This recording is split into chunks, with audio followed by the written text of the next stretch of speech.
I'm Leo. I'm a filmmaker, cinematographer, and I color grade too. I'm so lucky that Dehancer reached out to me to give my honest opinion and review for this film emulation app. As a small filmmaker like me, it's a privilege to have this kind of access. It's really easy, and I discovered that I can use one node as well. So let's get into it. And let's start by opening our DaVinci Resolve. First, check your project settings. Go to color management. This is my color science, DaVinci YRGB color manage. My color processing mode is legacy HDR DaVinci wide gamut intermediate, and my output color space is Rec 709 scene. So everything you see here is on DaVinci's website too, so you can check it out. After we set it up, we go to our color page, press Shift S to add a node, drag my Dehancer Pro. There's already a stock profile that you'll see. All you can do is go down here, enable tools. After that, you get a clean slate. What I do, go to source, choose camera, vendor, put it in Sony, and Cinemalite FX3. Format is S-Log3 Gamut 3 Cine. So that's what I use on my camera. It just depends really on what you put on your camera settings. Just follow that. And now we have this single node. It was converted now to a Rec 709 format. That was before, and the Rec 709. So we have this single node. All we have to do personally is just enable the film. Now you have that profile. Choose whatever you want. It's just like experimenting, you know, but the basic thing that you just know is these numbers and the letters.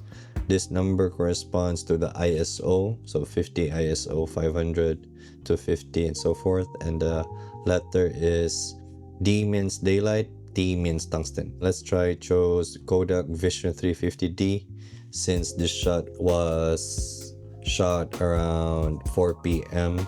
have that soft light. What I do next is I turn on my expand. I just play around with the black first and the white point. And next, you can just like play around with this one like that. So like that. Go with your film print, enable here. You can just play with this. I use the Kodak 2383. I don't really like it. Oh, this glossy one. Like that. It's kind of dark. Exposure EV. Bring that back up. And play with the tone contrast a little bit. And this analog range limiter, it gives this filmic look to give you a range.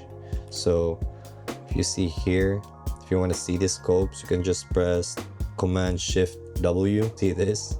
And see, I have the skin tone line here, and I can still see what's going on when I change this temperature over here. Yeah, I like that. To play with this filmic look, you can just turn on this film compression and film developer. So you can just like go slide with the contrast, boost a little bit. Play with the gamma. Next, color head. The colors like split toning. Turn this on, sorry. So play the yellows, magenta, and red. Play with shadows, go with the warm a little bit, midtones, and the highlights. But you can't really see because it's like just small adjustments. So here, now if you want to add some film grain, what you do is enable this. But you see it's too much. What you do is go to custom, just go put the size down and the amount. So even though if you see that there's still grain over there, just really subtle, just play around with that, and you can turn it off and on to see the difference. But yeah, it's just so small. And just play with the midtones too, so really play with the grain too much, and just put the amount again. There you go. And I like that. And the temperature, just like that. And now you see from this one node only, from that raw S-Log file to this one. I like it, and that's just how I do it. My color grading process with this one node is just so fast. If you want to add a little more filmic look. You can just turn on the halation too, but I don't really prefer it. I don't like it. Sometimes I use bloom just to give this soft edges. You just turn it off and on. Same as film grain, you can just go to custom, and this amplify gives it a boost of highlight. If you go forward and max it out, so just play with this, and the impact is the overall impact of the highlight when you see this. Put it where it is, like 50. Turn it on and off just to see if you like it or not. Sometimes I don't really prefer it. Just depends on the shot and what type of story you want to convey. For now, just turn this off just for the sake of the video. And there's the node, one node only. Perfect. Perfect. Here's like another studio shot. So we had an outdoor shot before. We have this indoor shot, raw format S-Log3 to Rec 709. Yeah, that's my process. And let's see here.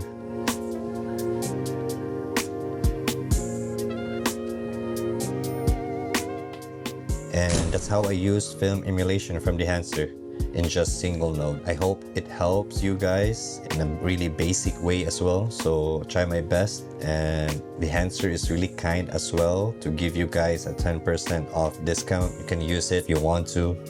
So until next time.